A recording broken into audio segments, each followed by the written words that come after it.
ورحمۃ اللہ وبرکاتہ۔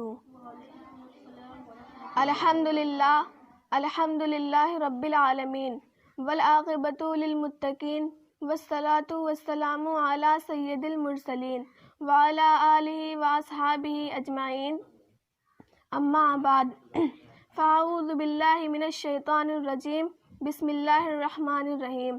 ورفعنا لک ذکرک، صدق اللہ العظیم۔ ایک مرتبہ درود شریف پڑھے بلند آواز سے اللہم صلی علی سیدنا مولانا محمد بارک وسلم، صلو علیہ الصلاۃ والسلام علیک یا رسول اللہ صلی اللہ تعالیٰ علیہ وسلم۔ پیارے مسلمانوں، حضور تاجدار مدینہ صلی اللہ تعالیٰ علیہ وسلم کی ذات ساری مخلوق میں سب سے افضل و اعلیٰ ہے، یعنی ہمارے نبی تمام نبیوں سے افضل۔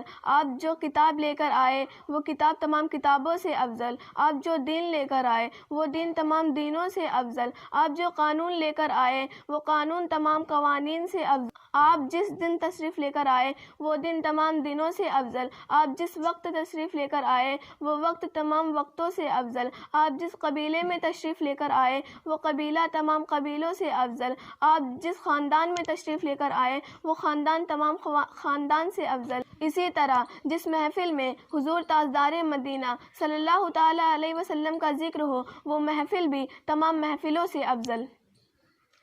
پیارے مسلمانوں، آقا صلی اللہ علیہ وسلم فرماتے ہیں، میرے پاس جبریل آئے اور عرض کیا، یا رسول اللہ، اللہ فرماتا ہے جہاں میرا ذکر ہوگا وہاں تیرا ذکر ہوگا، اللہ فرماتا ہے جہاں میرا ذکر ہوگا وہاں تیرا ذکر ہوگا۔ قرآن حکیم کا فیصلہ ہے، سبح للہ ما فی السماوات والارض، یعنی جو زمین و آسمان میں ہے وہ اللہ کا ذکر کر رہی ہے، تو جہاں جہاں اللہ کا ذکر ہے وہاں وہاں مصطفیٰ کا ذکر ہے۔ کلمے میں اللہ کے ذکر کے ساتھ مصطفیٰ کا ذکر ہے، اذان میں اللہ کے ذکر کے ساتھ مصطفیٰ کا ذکر ہے، قرآن میں اللہ کے ذکر کے ساتھ مصطفیٰ کا ذکر ہے، مسجدوں میں اللہ کے ذکر کے ساتھ مصطفیٰ کا ذکر ہے، ہمارے مکانوں میں اللہ کے ذکر کے ساتھ مصطفیٰ کا ذکر ہے، ہمارے زبانوں پر اللہ کے ذکر کے ساتھ مصطفیٰ کا ذکر ہے، ہمارے نعروں میں اللہ کے ذکر کے ساتھ مصطفیٰ کا ذکر ہے، تو جہاں جہاں اللہ کا ذکر ہے وہاں وہاں مصطفیٰ کا ذکر ہے۔